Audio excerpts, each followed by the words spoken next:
Pemirsa, jangan lupa subscribe YouTube channel Official iNews dan nyalakan loncengnya. Antrian kendaraan sepanjang 3 km terjadi di ruas Jalan Cibiru Cileunyi, Jawa Barat. Hal ini terjadi karena adanya pemeriksaan kendaraan ke arah kota Bandung. Antrian kendaraan didominasi kendaraan roda 2. Antrian terjadi dari Bundaran Cibiru yang merupakan jalan satu lajur. Untuk mengurai antrian, petugas telah membagi jalur menjadi 2, yaitu khusus plat nomor D yang berasal dari Bandung dan non-plat nomor D. Namun banyaknya warga yang ingin melintas dan mudik membuat petugas kewalahan untuk memeriksa berkas syarat mudik, yaitu surat tugas dan surat bebas COVID-19.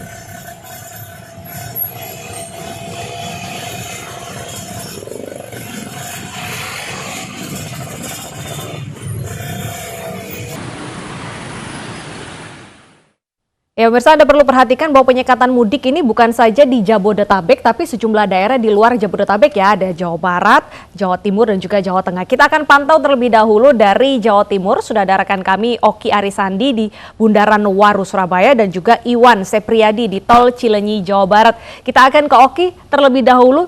Oki, bagaimana situasi penyekatan pada hari pertama pelarangan mudik? Ya, selamat siang Deta, Wilson, dan juga pemirsa. Inilah hari pertama penyekatan larangan mudik lebaran yang ada di kota Surabaya. Salah satunya adalah di pintu gerbang utama masuk ke kota Surabaya di sisi selatan yang berbatasan langsung dengan Kabupaten Sidoarjo. Pola penyekatannya masih sama jika kita lihat dengan PSBB pada tahun lalu, di mana terkait dengan larangan mudik ini, petugas kepolisian membagi yang awalnya ada 4 lajur khusus untuk mobil, namun kini hanya difungsikan 2 lajur saja. Sementara untuk jalur frontage arteri hanya bisa dilewati oleh kendaraan roda 2 dan juga mobil yang memang akan ke arah frontage arteri saja. Nah, terkait dengan bagaimana pengecekannya, para petugas ini sejak pukul 00.00 semalam sudah bersiaga dan nanti akan siaga selama 24 jam penuh untuk memantau nomor polisi masing-masing kendaraan yang melintas. Jika nanti ditemukan nomor polisi selain L Surabaya dan juga W Sidoarjo, maka petugas akan melakukan pengecekan terkait apa kepentingan mereka masuk ke kota Surabaya. Jika para pengendara bisa membuktikan kepentingan mereka dengan menunjukkan SIKM atau surat izin keluar masuk maupun surat tugas dari instansi mereka bekerja, maka mereka diperkenankan untuk masuk. Namun bagaimana jika akhirnya mereka tidak bisa membuktikan, maka para pengendara bersiap-siap untuk diminta untuk putar balik. Terkait dengan larangan ini juga, jika nanti ditemukan ada travel yang mengangkut para pemudik masuk ke kota Surabaya dan ditemukan oleh petugas, maka petugas kepolisian akan langsung melakukan tindakan represif berupa penilangan. Nantinya mobil travel ini akan ditahan di kantor pos polisi terdekat selama masa larangan mudik berlangsung. Itu artinya mobil travel ini baru bisa diambil pasca larangan mudik selesai, yaitu pada tanggal 17 Mei 2021. Dan untuk para penumpangnya nanti akan diminta untuk melakukan karantina mandiri di Asrama Haji Sukolilo Surabaya yang biayanya akan ditanggung oleh masing-masing orang. Per orangnya selama 1 hari akan memakan biaya Rp300.000. Itu artinya jika Anda harus menjalani masa karantina selama 5 hari di Asrama Haji Sukolilo, siap-siap mengeluarkan uang Rp1,5 juta untuk melewati masa karantina tersebut. Jadi bijak-bijaklah menjadi pemudik, lebih baik jangan mudik dan tetap ikuti instruksi pemerintah. Sementara bagaimana untuk mengantisipasi masyarakat yang melakukan mudik lokal di sejumlah daerah di Jawa Timur, pemerintah Provinsi Jawa Timur sebelumnya sudah melakukan kategorisasi berdasarkan rayon, membagi 38 kabupaten kota menjadi 7 rayon dan juga 1 rayon khusus yang di Banyuwangi. Contohnya, rayon pertama adalah rayon yang berisikan 5 kabupaten kota, yakni Kabupaten Sidoarjo, Kota Surabaya, Kabupaten Gresik, dan juga Kabupaten Kota Mojokerto. Masyarakat di kelima kota ini masih bisa melakukan perjalanan yang bersifat non-mudik. Itu artinya jika mereka masih melakukan perjalanan yang bersifat mudik, maka mereka akan diminta untuk putar balik dan dilakukan penilangan secara tegas.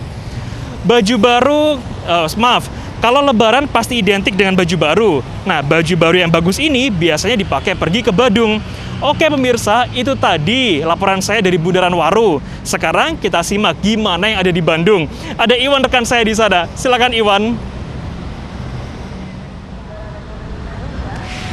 Ya baik, kalau tadi Oki punya pantun, kami dari Bandung juga sama punya pantun. Roti bantal, roti buaya, bawa ke sini buat lamaran calon bini. Oke pemirsa, itu tadi laporan dari Surabaya. Hayu atuh sekarang kesini ke kota Bandung.